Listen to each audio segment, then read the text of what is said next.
Welcome to lunch hour. This is Satish. ఏపీలో ఎన్నికల రాజకీయం ఊపందుకుంది. పవన్ కళ్యాణ్ ఇంటికి 10 ఏళ్ల తర్వాత స్వయంగా చంద్రబాబు వెళ్లడం పొలిటికల్ సర్కిల్స్లో చర్చ మొదలైంది. జాయింట్ యాక్షన్ ప్లాన్కు 2 పార్టీలు సిద్ధమయ్యాయి. ఉమ్మడి మేనిఫెస్టో, సీట్ల సర్దుబాటుపై ప్రాథమికంగా వంచనాకు వచ్చినట్టు తెలుస్తోంది. టీడీపీ జనసేన పొత్తు ఖాయం కావడంతో ఇప్పుడు బీజేపీ ఏం చేస్తుందనేది ఆసక్తికరంగా మారింది. బీజేపీ కూడా టీడీపీ జనసేనతో సర్దుబాటుకు సై అంటుందా? సింగిల్గానే వస్తానంటున్న వైసీపీ ఏం చేయబోతోంది? ఏపీలో పొలిటికల్ ఈక్వేషన్స్ ఎలా మారబోతున్నాయనేది ఇప్పుడు ఆసక్తికరంగా మారింది. ఇదే అంశాలపై మనం చర్చించబోతున్నాం. విశ్లేషణ అందించడానికి మనతో పాటు ఉన్నారు ప్రముఖ విశ్లేషకులు తెలకపల్లి రవి గారు. ఇంకా ఆంధ్రప్రదేశ్లో ఎన్నికల వాతావరణం వచ్చేసింది.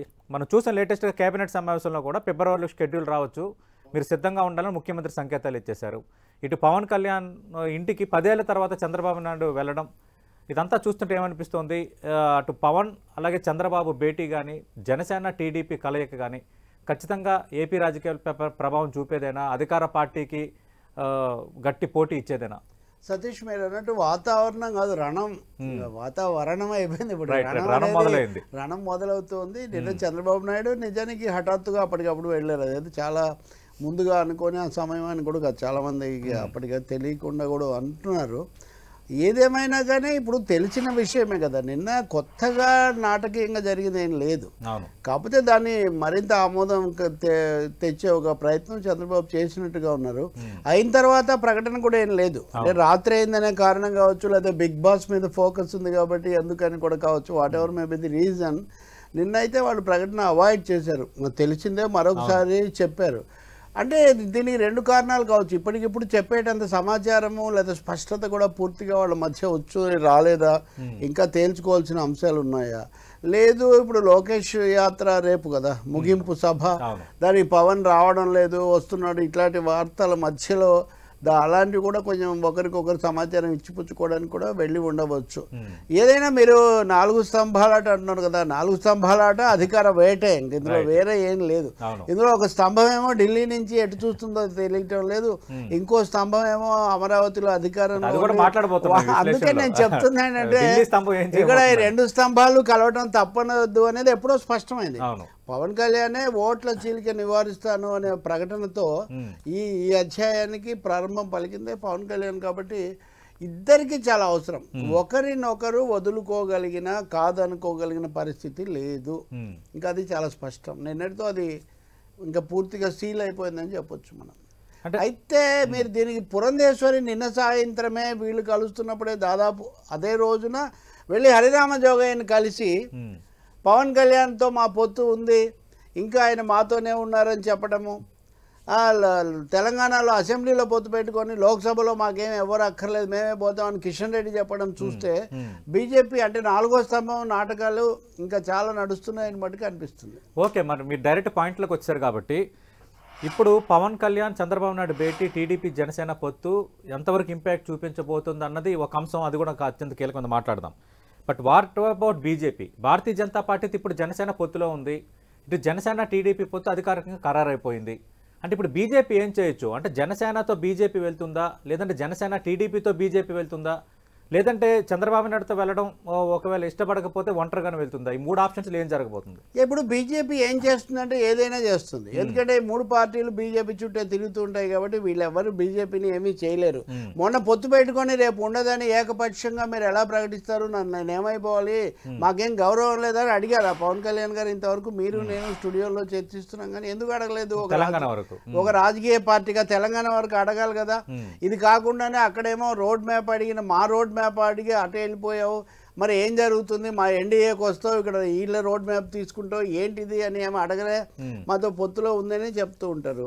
ఇంకా వీళ్ళతో ఏమాత్రం సంబంధం లేని వైఎస్ఆర్ పార్టీ నాయకులు, మంత్రి అంబటి నిన్న కూడా ట్వీట్ చేస్తున్నారు. వీళ్ళేమో దీని మీద ధ్వజమెత్తుతుంటారు. మాకు వై నాట్ 175 అన్నీ మాకే వస్తాయంటున్నా మీరు, వాళ్ళిద్దరు కలిస్తే మీరెందుకు అంత ఉలిక్కి పడుతున్నారు? వాళ్ళ తంటాలు వాళ్ళు పడతారు కదా, మీకు వేరే ఎవరెవరో పొత్తు పెట్టుకునేది మీకేం సంబంధం అని అడిగే పరిస్థితి కూడా లేదు.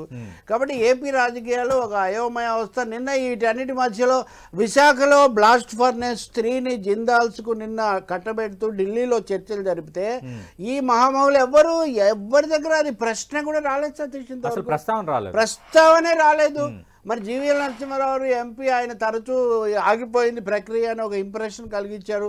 ఢిల్లీలో జిందాల్స్తో ఎందుకు చర్చలు జరిపారు, ఏం మాట్లాడరు. ఇంకా ఆంధ్రప్రదేశ్ గురించి అంటే ఆంధ్రప్రదేశ్ పరిస్థితి ఎంత అస్తవ్యస్తంగా ఉందో కేంద్రం వర్సెస్ ఆంధ్రప్రదేశ్ విషయం వచ్చినప్పుడు మనకి ఇక్కడ అర్థమవుతుంది. సో వాళ్ళకి ఈ మూడు పార్టీలకు, ముఖ్యంగా ఈ మూడు పార్టీలకు, ప్రాంతీయ పార్టీలకు రాష్ట్రంలో అధికారం కాపాడుకోవడం, రావటం అనే ఎజెండా తప్ప అంతకు మించి ఆలోచన వాళ్ళకి లేనట్టుగా ఉంది. బట్ జనసేన నిలబడాలంటే తెలుగుదేశంతో కలిసి తీరాలి. తెలుగుదేశం అధికారం కోసం కొద్ది గొప్ప ప్రయత్నించాలి అంటే జనసేన తప్పనిసరిగా ఉండాలి. ఇది అనివార్యమైనటువంటి ఏ పొత్తులైనా అభిమానంతో కాదు, అవసరం కొద్ది మాత్రమే ఏర్పడతాయి అంతే. అంటే ఈ ఈక్వేషన్ నేపథ్యంలో మరి బీజేపీ స్టాండ్ ఎలా ఉండొచ్చు, మీ అంచనా ఏంటి? ఇంకా 3 నెలలు ఉంది కాబట్టి. బీజేపీ ఇంకా కూడా మెజరింగ్ వాళ్ళకి ఇది వచ్చినట్టు లేదు. పెట్టుకున్న తెలంగాణలోనే ఇంకా మాకేం అవసరం లేదని వాళ్ళు చెప్తున్నప్పుడు లేని ఆంధ్రలో వాళ్ళు ఇప్పుడు కొత్తగా పొత్తు పెట్టుకుంటారనే ఒక ప్రశ్న అయితే సందేహం ఉంది. వాళ్ళు అందరినీ కూడా టెన్షన్లో ఉంచదలుచుకున్నారు. మిగిలిన ఇద్దరిని కూడా టెన్షన్లో, తద్వారా వైసీపీని కూడా టెన్షన్లో, ఈ టెన్షన్లో పెట్టి తమ రాజకీయాలు తమ లెక్కలేసుకొని తర్వాత నిర్ణయం తీసుకుందాం అనుకుంటున్నారు. ఇప్పటికిప్పుడు బీజేపీ దీన్ని తేల్చదు కాబట్టి రాదు అని కూడా మీరేం చెప్పలేరు. వాళ్ళు 3 నెలలు ఉన్నాయి కాబట్టి దాదాపు ఇంకా తేల్చాలి కదా, ఏదో ఒకటి తేల్చాలి కదా వాళ్ళ రాజకీయ విధానం. అయితే జనసేనతో వెళ్ళటమా, జనసేన టీడీపీతో కలిసి, ఇప్పుడు జనసేనతో వెళ్ళారంటే జనసేన టీడీపీతో కలిసి వెళ్ళినట్టే, లేదు వెళ్ళనంటే వాళ్ళిద్దరితో వెళ్ళనట్టే. జనసేనతో ఉంటారు వాళ్ళు. అంటే జనసేనతో ఆంధ్రలో పొత్తు పెట్టుకుంటారో లేదో మనం చెప్పలేము, కానీ ఎన్డీఏలో ఆ పార్టీ మాతో ఉంది, పవన్ కళ్యాణ్ మాతో ఉన్నారనే ఒక ఇంప్రెషన్ అయితే కంటిన్యూ చేయడానికి వాళ్ళు ప్రిఫర్ చేస్తారు. పైగా ఎన్డీఏ నుంచి బయటికి రావాల్సింది పవన్ కళ్యాణే, కానీ బీజేపీ ఏమి దాని మీద వాళ్ళేం హడావుడి పడాల్సిన అవసరం లేదు కదా. ఇప్పుడు చంద్రబాబు నాయుడు కూడా ఆయనే బయటికి వెళ్ళాడు, మేము ఎప్పుడు పంపించలేదని వాళ్ళు చెప్తూ ఉంటారు. ఇప్పుడు రానివ్వడానికి వాళ్ళు సమయం తీసుకుంటున్నారు. కానీ అందుకని వీటన్నిటిలో కీలకమైనది చంద్రబాబు నాయుడు ఒక నిర్ణయం తీసుకోవటం. ఆయన నాకు తెలిసి తాజాగా కూడా జనవరి వరకు బీజేపీకి మనం తలుపులు తెరిచి ఉంచుతాము అనే ఒక వైఖరిలో ఉన్నారు. ఈ లోపల కాంగ్రెస్, షర్మిల ఇలాంటి బీజేపీ అంటే బీజేపీ జనసేన టీడీపీతో కలిసి రావాలనే చంద్రబాబు నాయుడు ఖచ్చితంగా వెయిటింగ్. నిన్న కూడా నాగబాబు ఆ పార్టీ ప్రధాన కార్యదర్శి, మేము బీజేపీతో కలిసి వెళ్ళాలని అనుకుంటున్నాం, వాళ్ళు వస్తే మేము చాలా సంతోషిస్తాం, వాళ్ళని స్వాగతిస్తున్నాం, వీళ్ళిద్దరూ రెడీగా ఉన్నారు. కానీ వాళ్లే తేల్చట్లేదు. అందుకే నేను అంటుంది వాళ్ళు ఏదనుకుంటే అది చేస్తారని. ఆంధ్రప్రదేశ్లో ముందుగా ఏ పార్టీని వాళ్ళు దెబ్బతీయాలనుకుంటున్నారు అన్న దాన్ని బట్టి వాళ్ళ తదుపరి అడుగు ఆధారపడి ఉంటుంది. ఇప్పటికే ఓడిపోయిన తెలుగుదేశం ఇంకా కొంచెం కోలుకోవడానికి మనం ఏమాత్రం సహకరించకూడదు అనుకుంటారా? లేదు, వైసీపీకి ఎలా కొంత అసంతృప్తి పెరుగుతుంది. ఏపీలో పరిస్థితి ఏంటి? ఇప్పుడు ప్రభుత్వం మీద అసంతృప్తి ఉంది, కానీ చంద్రబాబు నాయుడు మీద కూడా అంత విశ్వాసం లేదు. పవన్ కు సంబంధించి ఒక అస్పష్టత ఉంది. ఇప్పటికీ బీజేపీ మీద అనుమానాలు ఉన్నాయి. ఈ మీ 4 స్తంభాలలో 4టికి అసంతృప్తి, అవిశ్వాసం, అస్పష్టత, మూడోది అనుమానాలు. వీటన్నిటి మధ్యలో అది నడుస్తుంది. కొంచెం కొద్ది రోజుల్లో ఏదో కొలిక్కి రాక తప్పదు. రైట్. అంటే రవి గారు, భారతీయ జనతా పార్టీ ప్రతి రాష్ట్రంలో మేము విస్తరించాలి, ప్రతి రాష్ట్రంలో మా ప్రెజెన్స్ ఉండాలని కోరుకుంటుంది, అటు చట్టసభల్లోనూ. మీరన్నట్టుగా ఒకవేళ జనసేన టీడీపీతో వెళ్ళకపోతే ఇటు వైసీపీతో కూడా వెళ్లే పరిస్థితి అస్సలు లేదు భారతీయ జనతా పార్టీకి. గతసారి మనం చూసుకుంటే నోటాకి 1.28% ఓట్లు వస్తే భారతీయ జనతా పార్టీకి 0.84 వచ్చాయి. అంటే ఒంటరిగా వెళ్ళి వాళ్ళు ఏమైనా సాధించేది ఉంటుందా, లేదంటే జనసేన టీడీపీతో కలిస్తే ఒక 2-3 సీట్లు గెలుచుకునే వాతావరణం ఉంటుందా?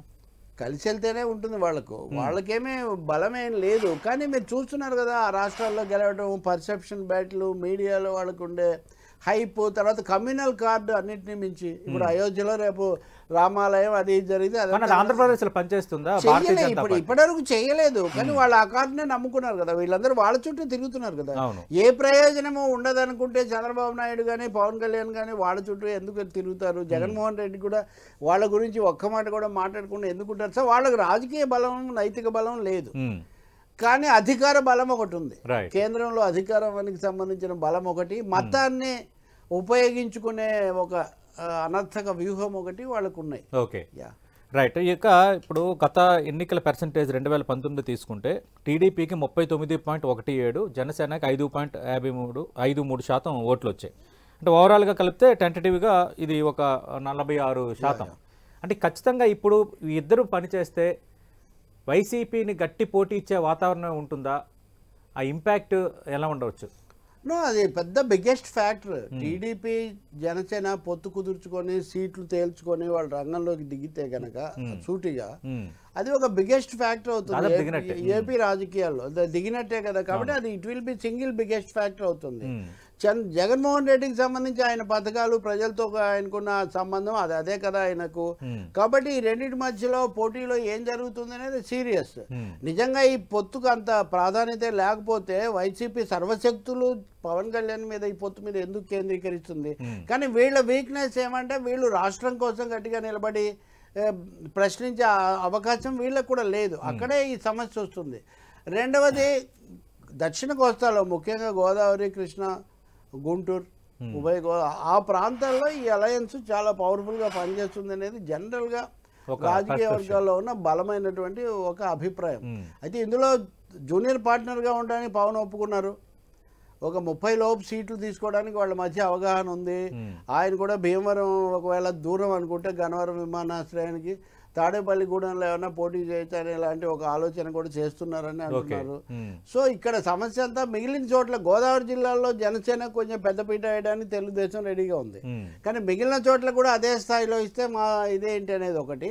ఒకవేళ తెలుగుదేశం ఎక్కువ సీట్లు ఇచ్చినా అంతమంది సమర్థులైన అభ్యర్థులను నేనెక్కడ తేగలననే ఒక ప్రశ్న పవన్ కళ్యాణ్కు ఉంది. వీటిని పరిష్కరించుకునే క్రమంలో వాళ్ళు నడుస్తున్నారు. ఇంకా మూడోది లోకేష్ పాత్ర.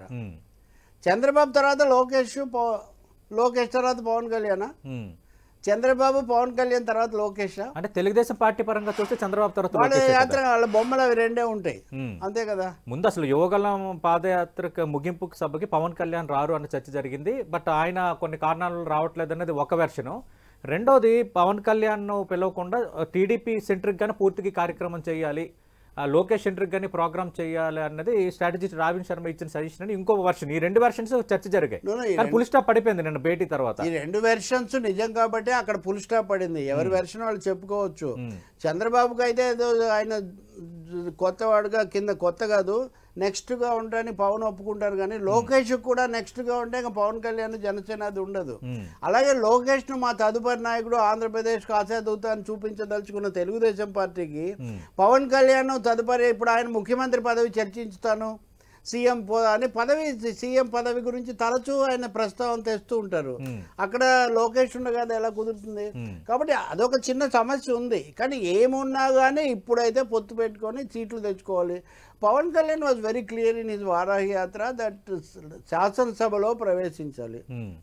శాసనసభలో ప్రవేశించకపోతే ఇంకా మూడో ఎన్నిక తర్వాత కూడా జనసేన పార్టీకి గతసారి ఆపాకు వచ్చినా ఆయన నిలబడలేకపోయారు రాజోలు. కాబట్టి ఈ సమస్యలన్నీ ఉన్నాయి. ఒక తీవ్రమైన వీటన్నిటి మధ్యలోనే రాత్రి చంద్రబాబు నాయుడు వెళ్ళి కలిశారు. కానీ ఇప్పటికిప్పుడు ప్రకటన ఇచ్చేంత స్పష్టత కానీ కార్యాచరణ వాళ్ళు ఇంకా రాలేదు. కాబట్టి దే టేక్ టైం. ఓకే, అంటే రవి గారు ఒక చర్చ ఉంది బయట పొలిటికల్ సర్కిల్స్లో, ఢిల్లీ వాళ్ళు ఏం చెప్తే గల్లీలో అది చేయడానికి పవన్ సిద్ధమవుతారు అని. అందుకు తెలంగాణ ఎన్నికల్లో పోటీ చేయడానికి ఇష్టం లేకపోయినా అక్కడున్న ఒత్తిడితోనే మళ్ళీ పోటీ చేశారు. ఇక్కడున్న ఒక 2-3% ఆఫ్ ఓటు జనసేనకు ఉన్న ఓటు పవన్ కళ్యాణ్ క్యాస్టో లేదంటే పవన్ కళ్యాణ్ ఫ్యాన్స్ ఆ విధంగా వర్కౌట్ అవుతుందని అయిష్టంగానే దిగారనేది ఒక చర్చ. ఒకవేళ రేపు ఏపీకి సంబంధించి బీజేపీ మీ ఒంటరిగానే వెళ్తామంటే అప్పుడు పవన్ కళ్యాణ్ ఢిల్లీ మాట వింటారా, లేదంటే తన మాట విని చంద్రబాబుతో వెళ్తారు? తన మాట విని పవన్ కళ్యాణ్ ఇంకా ఇంత కమిట్ అయిపోయిన తర్వాత ఇప్పుడు వెనక్కి వెళ్ళే అవకాశం ఏమీ ఉండదు. బీజేపీ వస్తుందా రాదా, లేదా గౌరవంగా బీజేపీ మోదీ గౌరవము, అమిత్ షా గౌరవం ఆయన రోజు చెప్తుంటారు కదా. ఇక ముందు కూడా అలాగే చెప్తారు. వీర విధేయ బీజేపీగానే ఆయన తెలుగుదేశంతో పొత్తు పెట్టుకుంటారు. ఏ విధంగా అయితే జగన్ బీజేపీని ఏమీ అనడం లేదు కదా, చంద్రబాబు నాయుడు కూడా బీజేపీని ఏమీ అనరు. అనకపోగా ఆయన తలుపులు తెరిచే ఉంటారు. కాబట్టి అక్కడ లేని శక్తి లేని, ఉనికిలో లేని, లేకపోతే ప్రభావం లేని ఒక పార్టీ యొక్క ఢిల్లీ అధికారం కోసం వీళ్ళందరూ కూడా మౌనం వహించి తమ ఎత్తులు జిత్తుల్లో వాళ్ళు ఉంటారు. ఇంతకంటే భిన్నంగా జరిగే అవకాశం ఏం లేదు. పైగా ఏ మాత్రం బీజేపీకి తెలియకుండానే ఆయన తెలుగుదేశంతో వెళ్తున్నారో అంత వీర విధేయుడు అయితే ఈ అడుగులన్నీ వేస్తున్న సంగతి కూడా వాళ్ళకి తెలిసే ఉండాలి కదా. కాబట్టి బీజేపీ తేల్చుకోలేకపోతుంది. పైగా వాళ్ళు కూడా ఒక్కసారిగా వోల్ట్ ఆఫ్ ఫేస్ యూటర్న్ తీసుకోరని చెప్పడానికి కూడా గ్యారంటీ ఏం లేదు. వాళ్ళు యూటర్న్ కూడా వాళ్ళు ఎప్పుడైనా వాళ్ళు తీసుకోగలుగుతారు. అది ఎదుట మీరు 2014లో కూడా ఇంతే జరిగింది సతీష్ గారు. ఉమ్మడి రాష్ట్రం చీలిపోతున్నప్పుడు చివరి ఎన్నిక, Yes, sir. అప్పుడు చివరి నిమిషంలో ఆయన ఎవరు సుజనా చౌదరి, అరుణ్ జైట్లీ ఇట్లాంటి వాళ్ళు చొరవ తీసుకొని హఠాత్తుగా తెలుగుదేశం జరిగింది తప్ప ఇంకోటి కాదు. అప్పుడు వెంకయ్యనాయుడు చాలా కీలక పాత్ర పోషించారు. వెంకయ్యనాయుడు కూడా పోషించారు. ఆయన ఇప్పుడు కూడా మళ్ళీ ఆయన పోషిస్తూ ఉన్నారు. అప్పుడప్పుడు సుభాషితాలు అవి మనకు వినిపిస్తున్నాయి. కాబట్టి అన్ని శక్తులు కూడా పనిచేస్తున్నటువంటి పరిస్థితే ఉంది ఇప్పుడు. అందుకనే నిన్న చూసిన పరిణామం మనం. అంటే మరి what about future of BJP in AP? ఇప్పుడు ఒకటి దక్షిణ భారతంలోనే వాళ్ళకున్న స్థానం చాలా పరిమితం. అవును. కర్ణాటకలో యడ్యూరప్ప, ఆంధ్రప్రదేశ్లో చంద్రబాబు నాయుడు పొత్తు పెట్టుకొని వాళ్ళకి ప్రాణం పోసారు తప్ప దక్షిణ భారతంలో ఎక్కడ వాళ్ళకేమీ లేదు. కాబట్టి ఉన్నదే లేదు పోయేది లేదు అన్న పద్ధతిలోనే వాళ్ళు ఉంటారు. ఏం జరిగినా రాజకీయంగా లబ్ధి చాలా ముఖ్యం వాళ్ళకు. ఢిల్లీలో తమకు మద్దతు ఇచ్చేవాళ్ళు రావటం, తమకు లోబడి ఉండటం, అందరూ లోబడే ఉన్నారు కదా. కాబట్టి వీళ్ళు పిట్టపోరు పిల్లి తీర్చిందని మీరు కొట్లాడుకోండి, నేను నా రాజకీయాలు నేను చేస్తానే ఉంటారు. మీరు చూస్తే ఈ మధ్యలో పురంధేశ్వరి తప్ప ఇంకే బీజేపీ నాయకుడైనా మాట్లాడడం మీరు చూసారా? గతంలో కనీసం ఒక 5-6 మంది అన్నా మాట్లాడుతునేవాళ్ళు. అంటే వాళ్ళ మీద ఒక బ్యాన్ ఏదో ఉంది. రైట్. అయితే జీవీఎల్ మాట్లాడుతున్నారు. అయితే జీవీఎల్ ఆయన ఢిల్లీనా అది కూడా విశాఖకి ఏం చేశారు? ఆయన విశాఖలో పోటీ చేయదలుచుకున్నారు. అక్కడ నివాసం కూడా మార్చారు. సో ఆయన దాని మీద ఫోకస్ అయింది. విశాఖ ఫోకస్ సీటు కోసం అది రాష్ట్రం అంతటి తరఫున విధానం తరఫున ఆయన కాదు. కాబట్టి బీజేపీ ఇంకా నిర్ణయించుకోలేదు కాబట్టి జాప్యం చేస్తుంది. పవన్ కళ్యాణ్ వీళ్ళెవరికి పూర్తిగా బీజేపీ మనోగతం కూడా పూర్తిగా తెలుసు మనం చెప్పలేము. ఈ మధ్య అయితే చిరంజీవి వస్తారని కూడా మళ్ళీ ఒకటి పెడుతున్నారు. నేనైతే నాకు తెలిసిందాన్ని బట్టి చెప్పగలను, చిరంజీవి రాజకీయాల్లోకి వచ్చి బీజేపీ తీర్చి అదేం జరగదు. ఆయన తమ్ముడికి ఏదైనా ఆశీర్వాదాలు అవి ఇవ్వడం జరగవచ్చు. అది ఆ యాత్ర మొదలైన తర్వాత రాజకీయ రంగంలోకి చిరంజీవి వచ్చి మమ్మల్ని బతికిస్తారు, లేదా జూనియర్ ఎన్టీఆర్ వస్తారు, ఇట్లా చాలా చెప్తుంటారు. అవి ఏం జరగలేదు కదా. ఉన్న బండి సంజయ్, రఘునాథ్ తేల్చుకోలేకపోతుంటే ఆంధ్రలో పరిస్థితి మరింత అయోమయంగానే ఉంది. వాళ్ళది అంటే అస్పష్టంగా ఉంది. వాళ్ళు కావాలనే అస్పష్టంగా ఉంచుతున్నారు. వాళ్ళు కావాలంటే ఒక్క రోజులో తేల్చుకోగలుగుతారు మనం ఇంతవరకే అని. అది కావాలనే చేస్తున్నారు వాళ్ళది. వీళ్ళు అందులో చిక్కుకొని ఉన్నారు. రైట్. సరే, మీరు ఇందాక ప్రారంభంలోనే అన్నారు, అంటే పదే వైఎస్ఆర్ కాంగ్రెస్ పార్టీ మేము ప్రజలతో ఉన్నాం, ప్రజలు మాతో ఉన్నారు కాబట్టి మేము ఒంటరిగా వస్తున్నాము, మమ్మల్ని ఓడించే సత్తా లేకే వాళ్ళు కలుస్తున్నారని పదే అంశాన్ని ప్రస్తావిస్తున్నారు. అది వర్కౌట్ అయ్యేదైనా వాళ్ళ వాదన? ఒకటి, వాళ్ళు ఒంటరిగా లేరు. వాళ్ళు మోదీజీ అండదండలతో ఉన్నారు. లేకపోతే మోడీ మీద బీజేపీ మీద విమర్శ ఒక్క విమర్శ కూడా చేయకుండా ఒక రాష్ట్ర ప్రభుత్వం నడుపుతూ ఉంది. రెండవది, వాళ్ళ బలం చంద్రబాబు నాయుడు మేము తిరుగులేదు, ఎప్పుడైనా మేమే వస్తామంటారు. కానీ పవన్ కళ్యాణ్ కోసం రాత్రిపూట వెళ్ళి మరి మాట్లాడేంత అవసరంలో ఆయన ఉన్నారు. మాకేం తిరుగులేదని జగన్ గారు చెప్తారు. వైనాట్ 175 అంటారు. ఆయన వైనాట్ న్యూ క్యాండిడేట్స్ అంటారు. వై డోంట్ చేంజ్ 80 క్యాండిడేట్స్ అంటారు. ఎందుకంటే అంతమందిని మార్చడం? మీకు అంత విశ్వాసమే ఉంటే సైలెంట్ గా మార్చుకోండి. ఇంత ఎందుకు జరుగుతుంది? కాబట్టి ఇద్దరు కూడా ఒత్తిడిలో ఉన్నారు. ఇద్దరు కూడా తీవ్రమైన హోరాహోరీ పోరాటంలో ఉన్నారు. ఇద్దరి భయాలు, ఇద్దరి సందేహాలు కూడా వాళ్ళకు ఉన్నాయి. ఒక గంభీరమైన పిక్చర్ మటుగా మనకి ఇస్తున్నారు.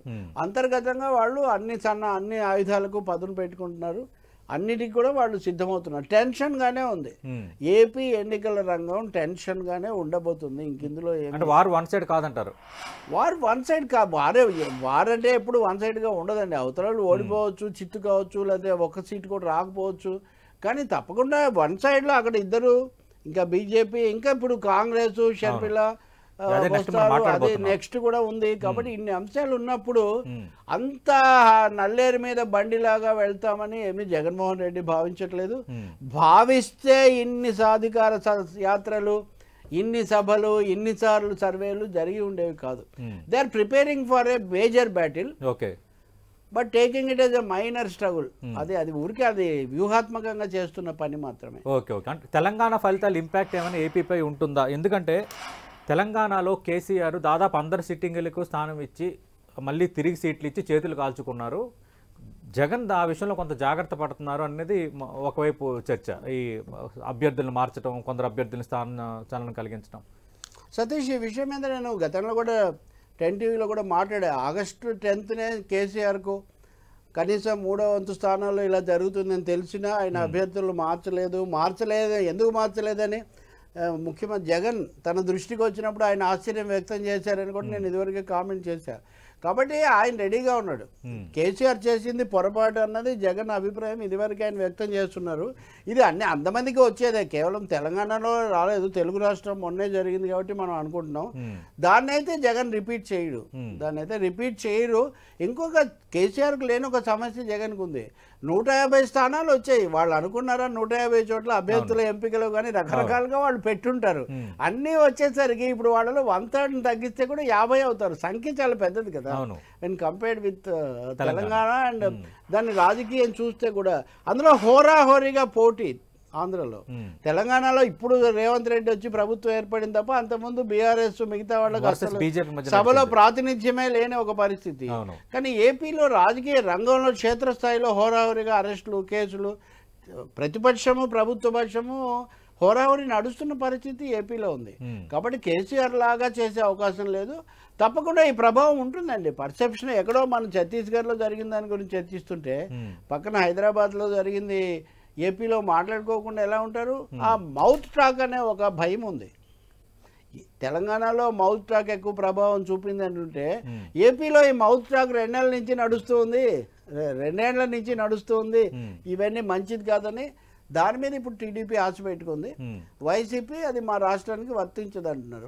మరి ఈ నరేటివ్స్ ఎంతవరకు పనిచేయచ్చు? ఇప్పుడు ఇక్కడ కూడా కాంగ్రెస్ వస్తుంది అన్న నరేటివ్ ఇక్కడ నడిచింది. బీఆర్ఎస్ బీజేపీ ఒకటైన నెరేటివ్ కూడా జనంలోకి బలంగా కాంగ్రెస్ తీసుకెళ్ళగలిగింది. ఇప్పుడు అక్కడ ఇంకా 3 నెలలే ఉన్నాయి. ఇంకా 3 నెలలు ఉన్నాయి. జగన్ పోవాలి, టీడీపీ రావాలి, బై జగన్, ఇలాంటి నెరేటివ్స్ బలంగా తెలుగుదేశం పార్టీ తెర ముందుకు తెస్తుంది. ప్రభావము అంటే ప్రత్యక్ష ప్రభావం ఉండదు, భావం ఉంటుంది. ఆ భావము తెలంగాణలో కంటే ఏపీలో చివరిలో ఉంటుంది. ఎందుకంటే ఏపీలో ఇరుపక్షాలు బీజేపీతో ఉన్నాయి. తెలంగాణలో బీఆర్ఎస్ అది కూడా చివరి దశలో, ఏపీలో అది కామన్ ఫ్యాక్టర్. వాళ్ళు బీజేపీ మిత్రులే, వీళ్ళు బీజేపీ మిత్రులే. కాబట్టి అక్కడ బీజేపీ ఫ్యాక్టర్ కంటే ఓటర్స్ క్యాస్ట్ ఫ్యాక్టర్ అక్కడ ఎక్కువగా ఉంటుంది. సామాజిక తరగతులను ఎవరు ఎక్కువ తమ వైపు తిప్పుకోగలుగుతారు, విశ్వాసం పొందుతారు అనేది ఒకటి.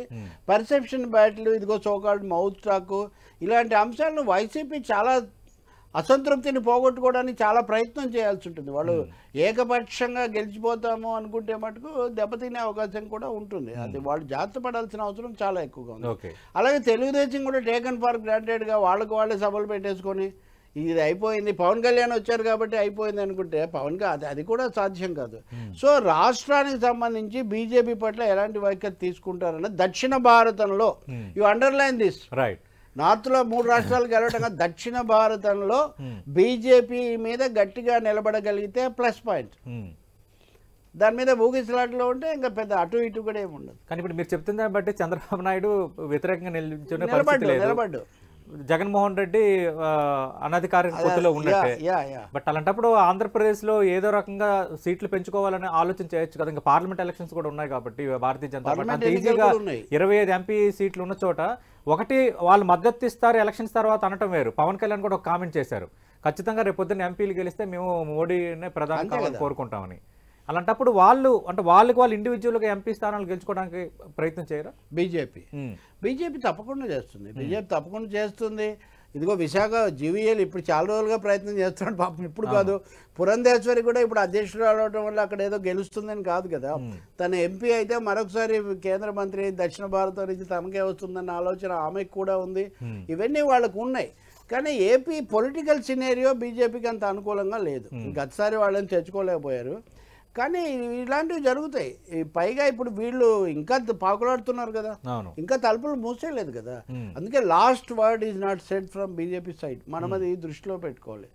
వాళ్ళు జగన్ మీద ఎక్కువ ఒత్తిడి తెచ్చి ఆయన మారుస్తారా, జగన్ బీజేపీ మీద ఒత్తిడి ఎక్కువ తేలేకపోయి అటుపోతాడు అన్నది వీ హ్యావ్ టు సీ. అది నడుస్తుంది. అంటే ఇంకో వెర్షన్ వినిపిస్తుంది, అంటే భారతీయ జనతా పార్టీ కేంద్రంలో ఉన్న ఎన్డీఏ ఏపీకి చేయాల్సిన చేయలేదు, విశాఖ ఉక్కు ప్రైవేటీకరణ కానీ, తర్వాత విభజన హామీలు నెరవేర్చకపోవటం కానీ, వెనుకబడిన జిల్లాల ప్యాకేజ్ ఇవ్వకపోవటం కానీ, ఇవన్నీ ఉన్నాయి కాబట్టి ప్రజల్లో బీజేపీ మీద వ్యతిరేకత ఉంది. బీజేపీతో వెళ్ళటం వల్ల మనకి లాభం కంటే ఎక్కువగా నష్టం జరుగుతుందన్న ఆలోచన చంద్రబాబు ఉన్నారంటున్నారు. అది వాస్తవమేనా? సతీష్, ఇవన్నీ కొద్ది రోజులుగా రాజకీయ వర్గాల్లో నలుగుతున్నవే. చంద్రబాబు అరెస్టే బీజేపీ చేయించింది అని అయినా కానీ లోకేష్ ఎవరి దగ్గరికి వెళ్ళాడండి? అమిత్ షా దగ్గరికే కదా వెళ్ళారు. అమిత్ షా ఏమైనా కమిట్ అయ్యారా బహిరంగంగా? మనకేం తెలిసి ఏం కమిట్ కావాలా. కానీ చంద్రబాబు నాయుడు అయితే బయటకు వచ్చారు. కాబట్టి బీజేపీకి టీడీపీకి బీజేపీ ఇప్పటివరకు లివరేజ్ ఇచ్చినట్టుగా సూచనలు ఏమీ లేవు. కాంగ్రెస్ కి ఉపయోగపడింది కదా తెలుగుదేశం పార్టీ. ఏదండి ఇక్కడ తెలంగాణలో కాంగ్రెస్కి ఏం ఉపయోగపడింది? ఎక్కువ మనం హైదరాబాద్లో అక్కడ చూస్తాం కొన్ని స్థానాల్లో ఉపయోగపడి ఉండొచ్చు. కానీ ఎక్కువ భాగం ఇప్పుడు హైదరాబాద్ సెటిలర్స్ అని వాళ్ళు ఫోకస్ చేసిన చోట్లంతా బీఆర్ఎస్ పార్టీ గెలిచింది. వాళ్ళు కన్సర్ట్లు పెట్టిన చోట, యాత్రలు చేసిన చోట ఎక్కువ వాళ్ళే కదా గెలిచారు. కాబట్టి ఓవరాల్గా ఆ తెలంగాణ సినేరియో వేరు. ఏపీకి వచ్చేసరికి మటుకు బీజేపీ అండ లేకపోతే జగన్ని ఎదుర్కోలేము. రేపు ఎన్నికల ప్రచారంలో కానీ ఎన్నికల వీటిలో కానీ అనేది చంద్రబాబు నాయుడు తమ వాళ్ళకు చెప్తున్నటువంటి ఒక విషయం. రెండో స్వాభావికంగా కూడా ఆయన కాంగ్రెస్ అనేక చోట్ల ఓడిపోతున్నప్పుడు ఇండియాలోకి ఎలాగో ఆయన పిలవలేదు, ఆయన విశ్వసించే పరిస్థితి కూడా లేదు. అటువంటి అప్పుడు బీజేపీతో తెగతెంపులు చేసుకున్నట్టు ఇంప్రెషన్ ఇస్తే మన ఎగ్జిస్టెన్స్ కష్టం, జగన్ మన మీద ఇంకా తీవ్రంగా దాడి చేస్తాడు అనే ఆ ఎగ్జిస్టెన్స్ కోసం ఆయన బీజేపీతో వెళ్ళాలి అనే ఒక క్యాలిక్యులేషన్ చంద్రబాబు నాయుడు. పవన్ ఎలాగో ఉన్నాడు కాబట్టి ఫర్ దెమ్ బీజేపీ అనేది విశేషం కాదు. రైట్. What about Sharmila? ఇప్పుడు షర్మిల ఇక్కడ పాదయాత్ర చేశారు, వైఎస్ఆర్ టీపీ పెట్టారు, తర్వాత పార్టీ కాంగ్రెస్తో పొత్తున్నారు, అది కుదరలేదు. బాగా చాలా రోజుల నుంచి జరుగుతున్న ప్రచారం ఆమెకు ఒక జనరల్ సెక్రటరీ పోస్ట్ ఇచ్చి ఏపీ ఎలక్షన్ ఇన్ఛార్జ్గా వేస్తారు, ఏపీలో ఒక ఎన్నికలు చేయబోతున్నారు, విశాఖపట్నం అలాగే అటు విజయవాడలో ఒక 2 భారీ సభలు కూడా పెట్టబోతున్నారని ఒక చర్చ జరుగుతుంది. ఒకవేళ నిజంగా కనుక షర్మిల కాంగ్రెస్ తరపున రంగంలో దిగితే ఏపీలో ఎవరికి ఎక్కువ లాభం ఉంటుంది, ఎవరికి ఎక్కువ నష్టం ఉంటుంది? ఒక్క షర్మిలతో పెద్ద ఏపీ రాజకీయాలు మారిపోయే పరిస్థితి ఏమీ ఉండదు. ఒకటి ప్రచారంలోనో లేకపోతే ఇంట్రెస్టింగ్గా నాటకీయంగా కనపడవచ్చు, అన్న చెల్లెలు విడిపోయారు, చెల్లెలే విడిపోయారు అనే దాన్ని చెప్పడానికి అది ఉపయోగపడవచ్చు. కాంగ్రెస్ పార్టీ కొంత ఠికానా ఇప్పటివరకు లేనిది, రుద్రరాజు వచ్చి కొంత తంటాలు పడ్డారు, ఇంకా కొంచెం షర్మిల యాడ్ అయితే కొంచెం గ్లామర్ అనండి లేకపోతే ఇవి పెరగవచ్చు. అంతకు మించి రాజకీయంగా తేడా వచ్చేటంత పరిస్థితి ఉండదు. రీగ్రూపింగ్ ఆఫ్ కాంగ్రెస్ ఇప్పుడు అంటే వైసీపీలో అసంతృప్తులు తెలుగుదేశం వైపు చూస్తారు కానీ వాళ్ళు కాంగ్రెస్లోకి వస్తారా అనేది ఒక ప్రశ్న. అంటే షర్మిల కూడా అక్కడ కాదని ఇక్కడికి వచ్చి మళ్ళీ అక్కడికి వెళ్ళి ఇవన్నీ చేసినప్పుడు సెంటిమెంటల్ అడ్వాంటేజ్ ఆమెకు పెద్దగా ఉండదు. జగన్ చెల్లెలు రాజశేఖర రెడ్డి కూతురు అన్నది తప్ప మనల్ని వదిలేశారు, తెలంగాణకి వెళ్ళారు, మన గురించి పోరాడుతానన్నారు, ఇవన్నీ చేశారు అనే కొంత బ్యాగేజ్ మూట కట్టుకున్నారు ఆమె తెలంగాణలో. కాబట్టి అక్కడికి వెళ్ళి ఏం కార్డ్ ప్లే చేయాలి? నాకున్న దీని ప్రకారం తమ కుటుంబం నుంచి ఉన్న ప్రభుత్వాన్ని డిస్టర్బ్ చేయడానికి అయితే ఆమె పెద్దగా ఇష్టపడరు. మిగతా జనరల్గా అటు ఇటు విమర్శలు ఏం చేసినా కానీ అనేది ఎక్కువ మంది చెప్తున్నటువంటి మాట. ఈవెన్ మీరు కేవీపీ రామచంద్రరావు లాంటి వాళ్ళని తీసుకుంటే కూడా జగన్ను కనుక అక్కడి నుంచి షేక్ చేస్తే తన మిత్రుడు లేదా తమకున్న బంధాలు అదేమంత ఉపయోగం కాదని డెఫినెట్గా ఆయనకు రేవంత్ రెడ్డి ఉంటే ఇష్టం ఉంటుందా? కానీ వైఎస్ షర్మిల గతంలో పాదయాత్ర చేశారు, కొంత అక్కడ పబ్లిక్తో కనెక్టివిటీ ఉంది, వైఎస్ఆర్ కుమార్తెగా ఆమెకు ఉండవలసిన ఒక సిగ్నిఫికెంట్ ఇమేజ్ ఉంది. అంతకు మించి మీరిందాక అన్నట్టుగానే ఈ భారీ మార్పులతో వైసీపీలు అసంతృప్తిగా ఉండి ఇంకా రాజశేఖర రెడ్డి తత్వాన్ని విశ్వసించే వాళ్ళు ఆమెతో గ్రూప్ కట్టరని నమ్మకం ఏంటి? నమ్మకం ఏం లేదు. వీళ్ళు వెళ్ళే అవకాశం ఉంది. అది కాంగ్రెస్ పార్టీ వైసీపీకి డ్యామేజ్ అవ్వదు. ఇప్పుడు కాంగ్రెస్ పార్టీ ఇచ్చే ప్రాధాన్యత మీద, కాంగ్రెస్ పార్టీ తీసుకునే నిర్ణయాల మీద అవి ఆధారపడి వ్యూహం మీద ఆధారపడి ఉంటుంది. ఆమె నిజంగా ఒక నాయకురాలుగా దింపితే అయితే అప్పుడు ఓవరాల్ గా ఓట్ల చీలిక ఎవరికి ఉపయోగపడుతుంది అనే ప్రశ్న కూడా వస్తుంది. ఎప్పుడైనా ఓట్ల చీలిక అనేది ఎవరైతే పెద్ద శక్తిగా ఉన్నారో వాళ్ళకు ఉపయోగపడుతుంది, ప్రధాన శక్తిగా. నా వ్యతిరేకులందరూ ఏకమవుతున్నారు అనే ఒక వాదన కనుక వస్తే కొన్ని సందర్భాల్లో అది అనుకూలంగా మలుచుకునే ఒక, ఇప్పుడు మోదీ అదే అంటుంటారు కదా, అందరు నా వ్యతిరేకులందరూ ఏకమయ్యారని. లేకపోతే ఇది వరకు అనేక మంది ఇందిరాగాంధీ అలాగే అనేవాళ్ళు. కాబట్టి ఆటోమేటిక్గా వన్ సైడ్ రిజల్ట్ మనం ఎక్స్పెక్ట్ చేయలేం. ఖచ్చితంగా జగన్కి అననుకూల వ్యతిరేకమైన అంశమే అవుతుంది. షర్మిల అక్కడికి ప్రవేశించి ఆయనకు వ్యతిరేకంగా ప్రచారం చేస్తే ఖచ్చితంగా అది జగన్కు వ్యతిరేకమైన అంశమే అవుతుంది కదా. దాని ఇంపాక్ట్ ఎంత ఉంటుంది అనేది కాంగ్రెస్ పార్టీ యొక్క మొత్తం కదలిక మీద ఆధారపడి ఉంటుంది. కానీ ప్రజలు తెలంగాణతో వెళ్ళారు అని షర్మిలను, రాష్ట్రాన్ని హఠాత్తుగా మాకు అన్యాయం చేసే విధంగా విభజించారని కాంగ్రెస్ను అనుకోవడం మానేశారా, సానుకూలంగా చూడడం ప్రారంభించారా అన్న ప్రశ్న ఒకటైతే మిగిలే ఉంటుంది. బీజేపీ అన్యాయం చేసిందనంటే 2 జాతీయ పార్టీల మీద ఏపీ ప్రజలకు హఠాత్తుగా అభిమానం వచ్చే అవకాశం తక్కువగానే ఉంటుంది. ఇంతవరకు అలాంటి సంకేతాలు ఏమీ లేవు. వాళ్ళు ఎక్కువ కాలం దీన్ని పోగొట్టుకోవడానికి ప్రయత్నించాల్సి ఉంటుంది. మీరు తెలంగాణ ఏపీ మధ్యలో తేడా చూడాలి. తెలంగాణలో కాంగ్రెస్ బతికింది, దానికి సీట్లు ఉన్నాయి, ప్రధాన ప్రతిపక్షంగా ఉంది, క్యాడర్ ఉంది, బలమైన నాయకులు ఉన్నారు. ఏపీలో వీళ్ళంతా వైసీపీలోకి షిఫ్ట్ అయిపోయారు. తెలుగుదేశం వాళ్ళు కూడా కొంతమంది షిఫ్ట్ అయిపోయారు. తెలుగుదేశం బలహీనపడడానికి అది కూడా ఒక కారణం. కుల గ్రూపులు కూడా కొన్ని వైసీపీలోకి షిఫ్ట్ అయిపోయాయి. వాళ్ళు నిలబెట్టుకోవడం అనేది వైసీపీకి ఉన్న ఛాలెంజ్. అందుకని వైసీపీకి ఉన్న ఛాలెంజెస్ ఉన్నాయి. నేను మీకు ఇంతకుముందే చెప్పాను. ముందు అసలు ప్రజల్లో ఈ వ్యతిరేకత తెచ్చిన, ఉద్యోగుల్లో వ్యతిరేకత తెచ్చిన విధానాలను ఎందుకు మార్చుకోరు? నవరత్నాలే కాదు, దానికి ఇందాక నిన్న రేవంత్ రెడ్డి సభలో అంటున్నట్టు ప్రజాస్వామ్యము అనే ఒక దశమరత్నం, ఒక 10వ రత్నాన్ని కూడా యాడ్ చేయాలి. పబ్లిక్ ఒపీనియన్, పర్సెప్షన్, మనం ఎటువంటిది కలిగిస్తున్నాము అనేది. దాన్ని వాళ్ళు ఈ సమయంలో అయినా సర్దుకోగలిగితే వాళ్ళకు సంబంధాలు ఉంటే ముందుకు పోవచ్చు. అంతేగాని సవాళ్ళు అయితే తీవ్రంగానే ఉంటుంది. ఎదురవుతున్న వ్యతిరేకత నేపథ్యంలో కొంచెం జగన్మోహన్ రెడ్డి సర్దుకుంటున్నట్టు లేదంటే కొంచెం సర్దుబాటు చేస్తున్నట్టు ఏమైనా అనిపిస్తుందా ఆయన నిర్ణయాలు ఈ మధ్య కాలంలో? అంటే ఆయన it is too late, I should not change అనుకుంటున్నాను.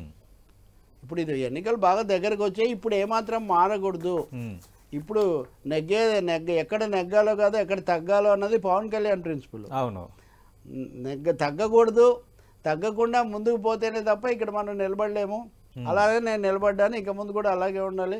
అప్పుడు నన్ను దెబ్బతీసిన కాంగ్రెస్ మళ్ళీ వస్తుంది, నాకు ఇది చేసిన పవన్ కళ్యాణ్, చంద్రబాబు వస్తున్నారు, కాబట్టి నేను ఏమాత్రం తగ్గకూడదు, ఇంకా బిగుసుకోవాలి అనే విధానమే జగన్ అనుసరిస్తున్నట్టు కనిపిస్తుంది. కానీ అది కాన్ఫిడెన్స్ కావచ్చు, ఒక ఇన్నోవేటబిలిటీ అని కూడా ఆయన భావిస్తుండొచ్చు. కానీ ఆయన చుట్టూ ఉన్న సలహాదారులు కూడా ఆ విధమైనటువంటి పాత్ర నిర్వహిస్తున్నారు అనేది సందేహమే. ఆయనకు ఫీడ్బ్యాక్ కానివ్వండి, ఇంకోటి ఇవ్వడం కానీ, అంటే వీళ్ళ మాట ఆయన వింటలేదా, ఆయన మాట ఈయన వింటలేదా, అది అంతరంగంగా ఉన్న వాళ్ళకే తెలియాలి. కానీ ఒక దుమారం అయితే వస్తుంది పార్టీలోనే. ఒక దుమారం మొన్న ఆళ్ళ రామకృష్ణారెడ్డితో మొదలుపెట్టి వచ్చినప్పుడు అయితే అది కూడా ఒక సిద్ధాంతం. ఏది ఒకసారి అది అయిపోతే తర్వాత మనం ముందుకు పోవచ్చు అని. బట్ డెఫినెట్గా సీరియస్ స్ట్రగుల్ అనేది జగన్కు తెలుసు అనే నేను అనుకుంటున్నాను. Is aware of the challenges before him. Right, thank you Telakapalli Ravi గారు. ఇది ప్రస్తుతం ఆంధ్రప్రదేశ్లో జరుగుతున్న పరిణామాలపై తెలకపల్లి రవి గారి విశ్లేషణ.